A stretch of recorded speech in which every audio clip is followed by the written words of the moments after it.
शेतकरी बंधूंनो, स्वागत आहे आपल्या सर्वांचं या नवीन व्हिडिओमध्ये। बिना शेतीचं म्हणजे विदाऊट लँड तुम्ही बंदिस्त शेळीपालन किंवा बंदिस्त मेंढीपालन करू शकता या विषयावर दादाराव हटकर काम करत आहेत। त्यांच्याकडून या संदर्भात आपण माहिती घेणार आहोत। आपल्या मागे हा जो कुट्टीचा ढीग दिसत आहे, गंज दिसत आहे, हा कपाशीपासून म्हणजे कापूस वेचणी झाल्यानंतर कपाशीचे जे झाड असतात त्याच्यापासून तयार केलेली कुट्टी आहे। आणि ही कुट्टी त्यांनी तयार का केली या संदर्भात पण माहिती त्यांच्याकडून घेऊ।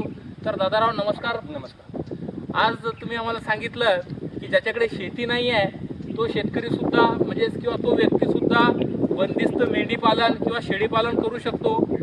हा विचार तुमच्या मनात कसा आला? कारण की तुमच्याकडे तर चांगल्या प्रमाणामध्ये शेती आहे। नाही, तो माझ्या डोक्यात असा आला की मी 21 वर्षापासून शेळी बंदिस्त करतोय। मग प्रत्येक माणसाला समस्या, कोणाला पाण्याची समस्या आहे, कोणाला शेतीची समस्या आहे, कोणाला लाईनची समस्या आहे, कोणाला कायची समस्या आहे, प्रत्येक माणसाला समस्या आहे। मग मी असं ठरवलं की काही लोकांकडे शेतीच नाही। आता जास्त करून लोक भूमिहीन लोक आहेत। आता भूमिहीन लोकांना जर शेळी बंदिस्त करायचं मला ते कसं करणार आहेत, कुठं करणार आहेत, कुठून चारा लावणार आहेत, कुठून पाणी आणणार आहेत।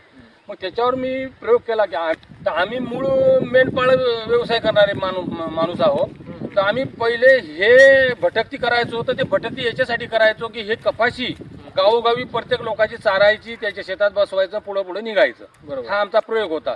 मग कपाशी चारायला जर 12 महिने तुम्ही उन्हाळाभर हिंडत असाल आणि तीच जर कपाशी, मग माझ्या डोक्यात आलं की ते कपाशी जर आपण कापून म्हणजे राखेल वावर आपल्याला चारायला देतात, ती जी कपाशीची कुट्टी करली आणि ती कुट्टी आपण वाळवून भरवून ठेवली तर हे तर आपण 12 महिने घरी चारू शकतो। बरोबर। मग हा जर प्रयोग झाला तर हा ज्याच्याकडे शेती नाही तोही करेल, तोही बिचारा ते आपल्या 2 बकऱ्या 2 मेंढ्या गाई म्हशी पाळेल आणि प्रयोग करेल। म्हणजे बिनशेतीचं बंदिस्त हे माझ्या डोक्यात आलं की आता हे बिनशेतीचं होऊ शकतं, याला शेतीच लागत नाही। आणि 12 महिने ही कुट्टी हिरवी असते। आता ही कुट्टी हिरवी आहे, ही हिरवी कुट्टी 12 महिने आपण घालू शकतो। मग मी त्याचा पावडर बनवला, पावडर बनवून टॅबलेट बनवल्या आणि जनावराला खाऊ घातले। असं मी 3 वर्षापासून प्रयोग करतोय। तो प्रयोग सक्सेस झाला। मग त्याच्यात आता कसं आहे, तुरीचं कुटार असेल, हरभऱ्याचं कुटार असेल, मग मी 80% आता कपाशीचं कुटार घालू राहिलो आणि 10% तुरीचं आणि 10% हरभऱ्याचं, असं ते दोन्हीचं घालू राहिलो। आता ही कपाशीची कुट्टी म्हटलं तर फक्त आपल्याला 20 पैसे किलो पडते। 20 पैसे किलो पडते आता ही। कारण चांगलं जर आवरेजचं वावर असलं तर त्याच्यामध्ये 50-60 क्विंटल हिरवी कुट्टी निघते, वाळून 15 ते 20 क्विंटल कुट्टी निघते। दिवसभर एका ट्रॅक्टरनं आपण 10 ते 12 एकर कुट्टी करू शकतो। तर त्याच्यात 150-200 क्विंटल वाळून कुट्टी निघते। तर आपल्याला 3000 रुपये खर्च येतो, फक्त 20 पैसे किलो पडतंय। तर एवढं स्वस्त कोणतंच पडत नाही, एवढं चांगलं खाद्य कोणतंच नाही। ज्यावेळेस एक कपाशी वाळते आणि उलंगते त्यावेळेस आखरी येचा असतो त्याच्यामध्ये, मग तो काही शेतकरी येचत नाही। त्यात कापूस असतो, सरकी असते, बोंडी असते, फूल असते, पाता असते, पाला असतो, काड्या असतात, या सगळं त्याच्यामध्ये घटक तयार होतात। आणि ते घटक म्हणजे एक ढेपीसारखा तयार होते आणि ते आपल्याला घालायला चांगलं आहे। त्याच्यामुळं हा बिनशेतीचा प्रयोग सक्सेस झाला, म्हणून बिनशेतीचं बंदिस्त बाहेर आलं। त्याच्यामुळं मला आनंद झाला की बा आता गोरगरीब कोणीही करू शकेल। आज आपल्याजवळ आपण हे करू राहिलो बिन शेतीचं बंदिस्त, याच्यासाठी आपल्याजवळ आज किती मशिनी आहेत इथे आणि काय कोणते यंत्र आहेत? आता सध्या 3 मशीन आहेत। एक बारीक करायचं मशीन आहे, भोगा करायचं मशीन आहे, एक टॅबलेट करायचं मशीन आहे आणि एक मिक्सर करायचं मशीन आहे। कारण मी त्याच्यात काय करतो, मग याचा पावडर तयार करतो कपाशीचा। बारीक करायचे? बारीक करायचं मशीन आहे, म्हणजे त्याची पावडरच बनते डायरेक्ट। आता या कुट्टीची डायरेक्ट पावडर बनते, पुढची स्टेज आहे। हा पुढची स्टेज। मग पावडर झाली की मग मी त्याच्यामध्ये काय करतो की 80% याची पावडर वापरतो, 10% तुरीची पावडर वापरतो, 10% हरभऱ्याची पावडर वापरतो आणि त्याच्यामध्ये मिक्स करतो। मिक्स मशीनमध्ये तुम्ही त्याच्यात काय करतो, एका क्विंटलला 10 लिटर पाणी घेतो, त्याच्यामध्ये 100 ग्रॅम, एका क्विंटलला 10 लिटर पाणी घेतो, 100 ग्रॅम बोरटन टाकतो, त्याच्यामध्ये 100 ग्रॅम मिलन मिक्सर टाकतो आणि 1 किलो गूळ टाकतो आणि त्याच्यामध्ये 500 ग्रॅम मीठ टाकतो आणि त्याचं मिश्रण करून त्या 1 क्विंटलमध्ये सोडतो। मग त्याचं हलवल्यानंतर मिक्सर होते। मिक्सर झाल्यानंतर ते मी शेळ्या मेंढ्याला, गाई म्हशीला सुद्धा खाऊ घातलं मी, तर ते तसेच खातात। टॅबलेट काढायची गरज नाही, म्हणजे एक टॅबलेटची मशीन नसली बी तरी आपल्याकडे काही गरज नाही। आपण उद्योग करायचं म्हटलं तर टॅबलेटची मशीन लागते, पण उद्योगच करायचा नाही तर काही गरज नाही। 2 मशीनामध्येच काम होतात। आपल्याकडे टॅबलेटची पण मशीन आहे? हा, आपल्याकडे टॅबलेटची पण मशीन आहे।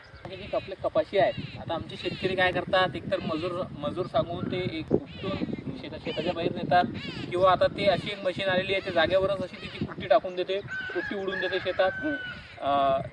त्या यंत्राचा वापर करतात।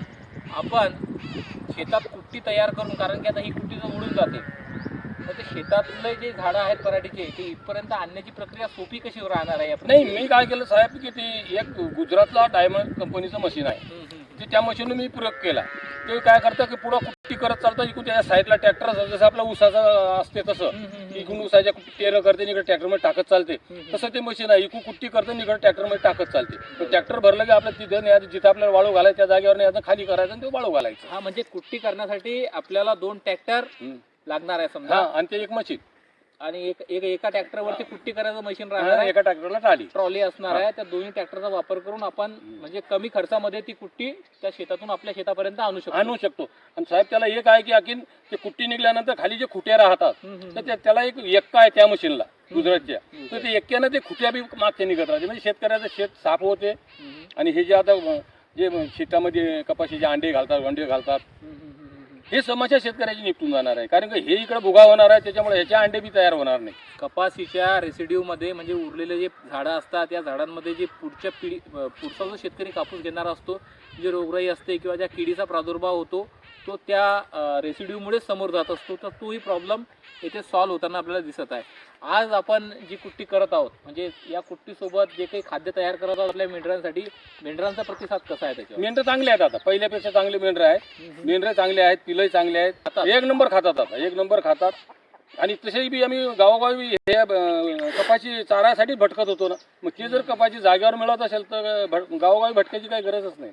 दादाराव हटकर मागच्या 21 वर्षापासून बंदिस्त शेळी मेंढी पालन करत आहेत. मागच्या 21 वर्षामध्ये त्यांना जो गाढा अनुभव आलेला आहे या क्षेत्रात, त्या अनुभवापासून शिकत चुकांमध्ये सुधारणा करत ते इथपर्यंत पोहोचले आहेत. आणि आता त्यांनी हा नवीन प्रयोग इथे सुरू केला आहे, जो की सक्सेसफुल होताना आपल्याला दिसत आहेत.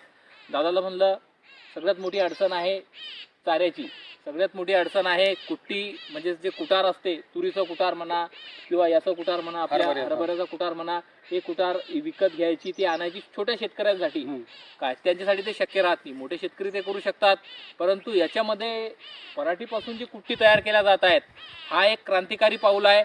आणि याच्यामुळे एक नवीन रिव्हॉल्युशन आपल्याला या शेळी मेंढींच्या क्षेत्रामध्ये पाहायला मिळेल. दादाराव हटकर आज आपल्यासोबत आहेत, त्यांनी त्यांचा अनुभव या व्हिडिओमध्ये व्यक्त केला.